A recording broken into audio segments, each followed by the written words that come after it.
Hey, it's Brad, and we are coming to you with a special bonus episode of Start Here because not only has former President Trump been indicted by a federal grand jury, becoming the first U.S. president to ever face federal charges, but we are now learning today exactly what the federal government says it's got on him. The men and women of the United States intelligence community and our armed forces dedicate their lives to protecting our nation and its people. Our laws that protect national defense information are critical for the safety and security of the United States, and they must be enforced. That is the voice of Jack Smith, who you are hearing for the very first time since he was named special counsel on this case by the Department of Justice. And yesterday afternoon in Miami, Smith decided to unseal this historic indictment and lay out the government's case. We have one set of laws in this country, and they apply to everyone. Now remember, on Thursday night, ABC senior reporter Katherine Faulders was the first to report what types of charges Trump was facing. There were 7 potential areas, she said.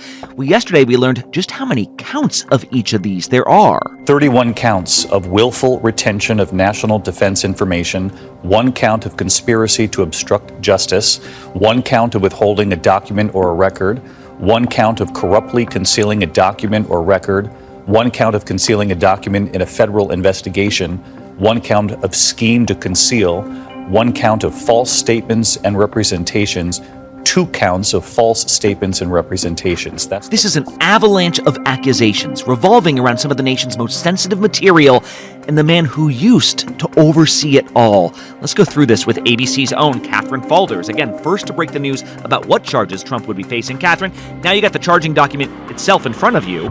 What is the story that it's laying out? So 38 counts here, but really the story that this tells, Brad, on its face, if we're going to talk about this at a 30,000-foot level, is Trump essentially, when he left the White House, collected all these classified documents, and he collected them in the same way that he would collect newspaper clippings, for example, the way we would just randomly collect items. But these were classified documents.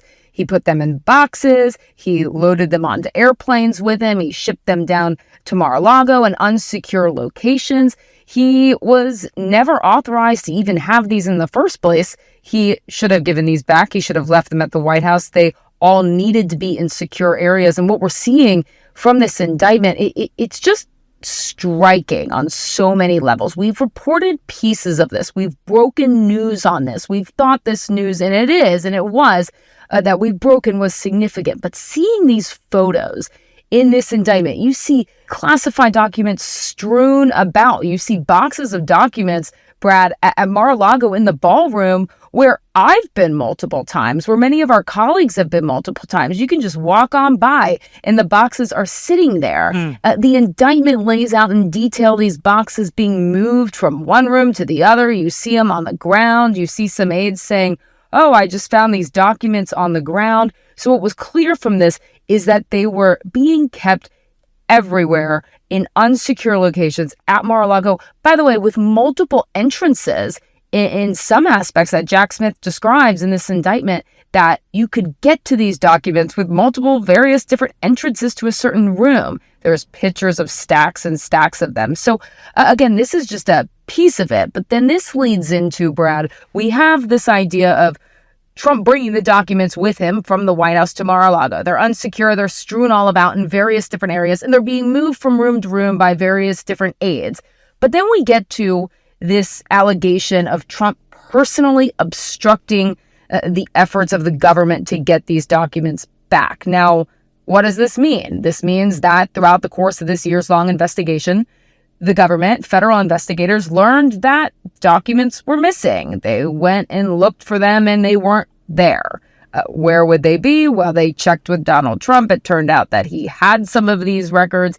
He initially gave 15 boxes back to the National Archives, which houses presidential records, but they weren't all there. So the government tried over the course of months. They tried to get these documents back. They ultimately issued a subpoena for the documents when they realized Trump wouldn't give them back. And the indictment lays out in just such great detail how they allege Trump obstructed the effort to return them. So, allegedly slow walking giving any documents back in the first place, and then apparently even holding on to some and then slow walking, giving those back. Exactly. And what's so remarkable about this is what Trump was publicly saying during all of this happening behind the scenes is he says, I've been totally transparent. I've given everything back. But what it's turned out to be, and a little bit of what we reported at the time, was that the government had evidence that showed that that wasn't true, that still documents were at Mar-a-Lago, maybe various other locations that they knew Trump had not returned, despite him saying that he had given them back. Brad, he even certified in a statement, his lawyers did, that all of the documents had been returned. So what I think is the most striking point about this indictment, Brad, I think we'll be talking about this for the coming days, is yes, he's directing his aides to move boxes, but he's not only hiding information in documents from his lawyers. Jack Smith is alleging here that he's directing his lawyers to lie about the documents. He says there's this quote in here, it's remarkable in the indictment. Wouldn't it be better if we told them we just don't have anything here? Them being the government. Wouldn't it be better if we told them we just don't have anything here? This is a quote from one of the lawyers in the indictment that Trump was saying, essentially, asking that he didn't have to respond, that he didn't have to hand over the documents to the government that he knew he had in his possession. Wow, unbelievable. And so, by the way, Katherine, does it specify what types of documents we're even talking? Like, did they go into detail? I know they're classified documents, but I mean, what do they say about them? They're classified, right, as you say, so it's not every single detail of them, but they do, in a way. We saw some of the details of it before, but for example, we know that some of these documents concerned White House intelligence briefings related to foreign countries, the nuclear capabilities of foreign countries, a lot of military documents, if you will. And the documents listed here are the 31 counts that this indictment goes on to list. Katherine, you guys also revealed this week, because one of the questions is going to be like, how do you know this just wasn't a simple mistake from the president? How do you know these boxes weren't just packed by somebody else? How do you know that they're even important? Apparently, there's audio recordings of Trump admitting that he was holding on to stuff that he knew he wasn't supposed to have, right? It's pretty remarkable. We've learned that Jack Smith has this one particular audio recording, which is from July of 2021. So a ways back, before there were any subpoenas, before we really knew about any investigation. But this audio recording is striking, Brad. It essentially has the former president on tape. He's saying that he has this military document, and he's essentially acknowledging that he knows he shouldn't have it. On this recording, Trump is essentially saying that, he could declassify documents before, now he can't. He's not really allowed to have them. So this will be a portion of the evidence that is presented in court. These are Trump's words. They're on tape. It's an acknowledgement of knowing that he has something he shouldn't have, and it goes straight to the heart of the intent, the motive associated with his handling of classified documents. Does anywhere in the indictment, Katherine, I couldn't find it as I'm reading through, does it say why? Does it posit why the former president would do any of that? Why he was holding on to these particular documents for so long? And this is the question. Why?